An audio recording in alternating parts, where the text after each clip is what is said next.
You're walking down a crowded street, minding your own business, when another man deliberately collides his shoulder into yours. He had plenty of room. He chose to hit you. When he turns around and smirks at you instead of apologizing, he is performing a dominance test.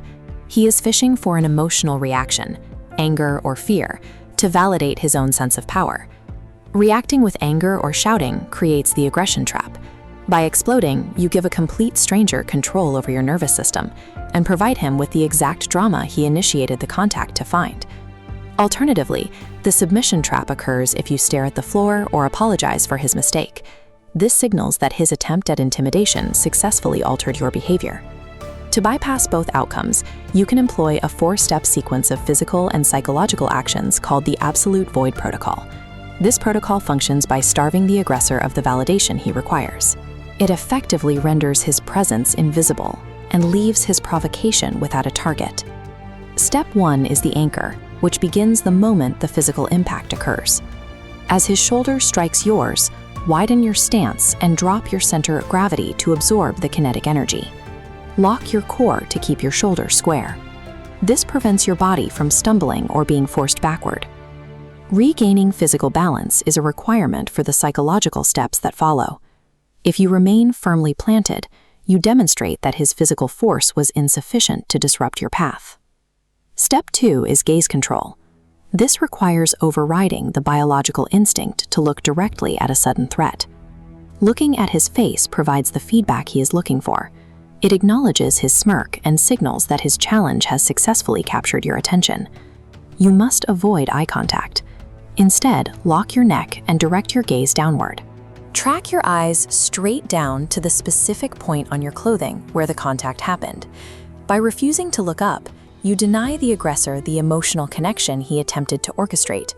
Without your gaze, he has no way to confirm that his provocation affected you. Step 3 is the brush-off, a physical action that serves as a form of nonverbal de-escalation. Use your opposite hand to slowly and deliberately wipe the spot on your shoulder where the collision occurred. The required frame of mind is to treat the contact as if you had brushed against a dusty wall or a piece of furniture. You are treating the person not as a threat, but as an inanimate source of dust. This motion must take exactly 2 seconds. A fast, jerky flick can signal a spiked heart rate. A slow, deliberate sweep indicates that you remain in a state of emotional baseline. This specific gesture reclassifies the aggressor as a minor nuisance. It communicates that he does not rank high enough in your environment to be worth a second thought. The final phase is the unbothered exit. Once you have finished brushing your shoulder, drop your hand and continue forward. Do not look back to see his reaction. You must maintain the exact walking speed you had before the collision occurred.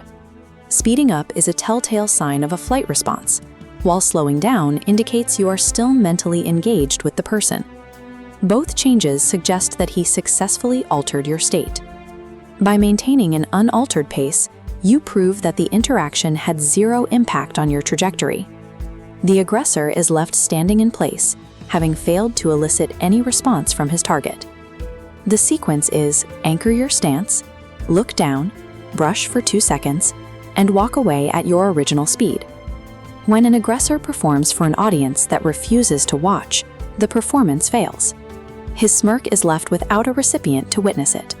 He is left in a public space having initiated a conflict that was ignored.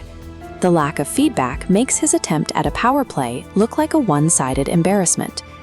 Adopting this discipline means you choose which interactions are worth your energy.